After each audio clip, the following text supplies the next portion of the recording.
দেখুন, আর এই রাজ্য সরকার ডিএ দেবে না, তার বিরুদ্ধে কর্মচারীরা আদালতে গিয়ে লড়াই করছেন।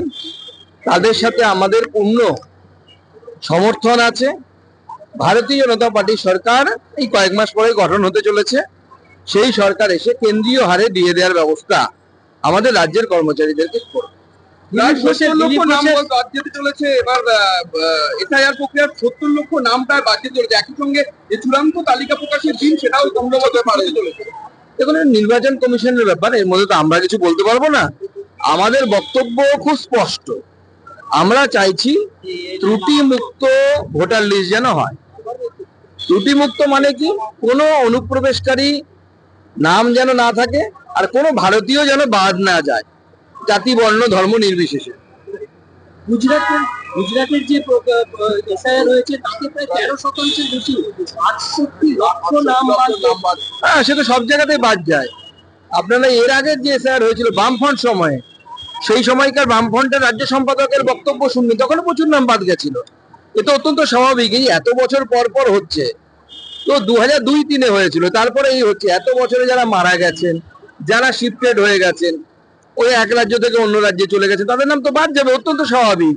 উত্তরপ্রদেশে নাকি তো 2 কোটি লোকের নাম নাকি বাদ যাবে শোনা যাচ্ছে। তো যত বড় রাজ্য তত বেশি নাম বাদ যাবে, এটাই অত্যন্ত স্বাভাবিক। এবং কোন রাজ্যে কোথাও এই নিয়ে ঝামেলা হচ্ছে না। একমাত্র ঝামেলা হচ্ছে পশ্চিমবঙ্গে মুখ্যমন্ত্রী করাচ্ছেন। পুরোটাই মানে ম্যানুফ্যাকচার, আর্টিফিশিয়াল, কৃত্রিম তৈরি করা। দিলীপ ঘোষের স্ত্রী রিঙ্কু মজুমদার, তিনি প্রার্থী হওয়ার জন্য দিয়েছেন, এবং তিনি আজকে বলছেন যে আমার অনেকদিন আগেই ইচ্ছা ছিল ক্যাবিনেট মন্ত্রী হওয়ার, সেই জন্য আমি আমার জানানো। বেলডাঙ্গা কাণ্ডে এনআইএর নথি হস্তান্তরে আপত্তি, রাজ্যের নিম্ন আদালতকে চ্যালেঞ্জ করে এবার হাইকোর্টে গেল রাজ্য। দেখুন, রাজ্য সরকার ভয় পাচ্ছে যে এনআইএ যদি তদন্ত হয় বেলডাঙ্গা কাণ্ডে, তাহলে পরে তৃণমূলের নেতাদের নাম চলে আসবে।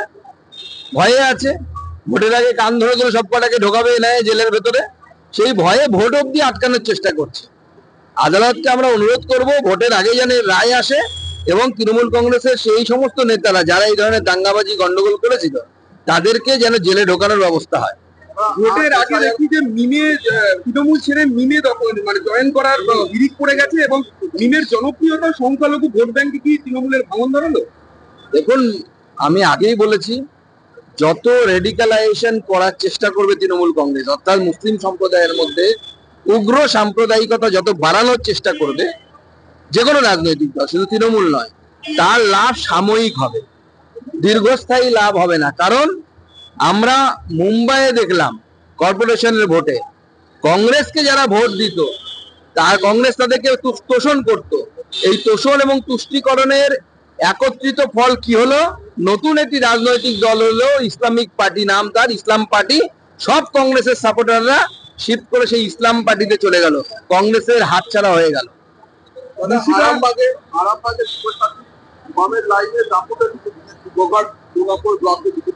সরকারি প্রকল্প তো বিজেপি কেন নেবে না? সবার নেওয়া উচিত। আমি তো বলছি, রাজ্যের যত বেকার আছে, যারা মাধ্যমিক পাস এবং যাদের বয়স 18 থেকে 40 বছরের মধ্যে, সবাই অ্যাপ্লাই করুন। পয়সাটা তৃণমূল কংগ্রেসের পৈতৃক সম্পত্তি নয়। আমার ট্যাক্সের টাকা আছে ওর মধ্যে, আপনার ট্যাক্সের টাকা আছে। বিজেপির লোকেরা ট্যাক্স দেয় না? আমি পেট্রোল কিনছি, আমার গাড়িতে পেট্রোল ভরছি, বিজেপির লোকেরা পেট্রোল ভরে না? প্রতি লিটারে 10 টাকা করে বেশি দিচ্ছি দিল্লির থেকে এই রাজ্যকে। মালদায় স্বাস্থ্য কেন্দ্রের জমি দখল তৃণমূল নেতা। তৃণমূল মনে করে গোটা রাজ্যটা তাদের পৈতৃক সম্পত্তি, যা যা দখল করা ইচ্ছে সবই দখল করে নেবে। এরপর একটা সময় আসবে, দেখবেন লোকের বাড়ি ঘর দখল করছে, লোকের বউ ছেলে মেয়ে দখল করে নিচ্ছে, সব করতে পারে। মামলার শুনানি সুপ্রিম কোর্টে তৃণমূল কংগ্রেস তরফ থেকে আবাস যোজনার সার্টিফিকেট, সেটার মান্যতার দাবি জানাতে পারে। এর আগেও জানিয়েছিল, কোর্ট কোনো সময় এটাতে কর্ণপাত করেনি। কারণ আবাস যোজনার নাম অত্যন্ত সহজে লোকাল তৃণমূল নেতাকে 5-10 হাজার টাকা ঘুষ দিলে পরে উঠে যায়। সেটা কোনো নাগরিকত্ব সার্টিফিকেট হতে পারে বলে আমার মনে হয় না। বাকিটা আদালত, মহামান্য আদালত যা সিদ্ধান্ত নেবেন। আপনারা যে মুর্শিদাবাদের বেলডাঙ্গায় অশান্তির ঘটনায় এনআইএ এর কেস ডায়েরি হস্তান্তর করছে না পুলিশ, কলকাতা হাইকোর্টের প্রধান বিচারপতির বেঞ্চে জানালেন এনআইএ এর আইনজীবীরা।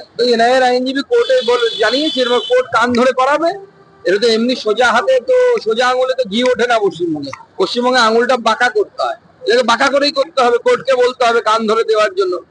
নন্দলাল হয়ে গেছে তো আমাদের রাজ্য সরকার, বারবার গিয়ে স্কুল সার্ভিস কমিশনের নতুন নির্দেশিকা, এসএসসি পরীক্ষায় এরা এবার দুটো নয় ছবি করে যেতে হবে। দেখুন, এই সমস্ত বিষয় নিয়ে রাজ্য সরকার কি করবে সেটা রাজ্য সরকারের বিষয় বা এসএসসির বিষয়। কিন্তু টুকলি তো ওখানে হলে যতটা হয় তার থেকে বড় টুকলি তো পশ্চিমবঙ্গের শিক্ষামন্ত্রীরা করে। এক শিক্ষামন্ত্রী তো এমন টুকলি করেছেন যে বান্ধবী সমেত জেলে গেছিলেন, এবং নতুন শিক্ষামন্ত্রী কবে জেলে যান দেখা যাক, সেটাই আমরা তো অপেক্ষায় আছি। উত্তর কলকাতার এক পলিটেকনিক কলেজে ছাত্রের র্যাগিং এর অভিযোগ, রাজ্য সরকার উচিত বিষয়টি দেখা।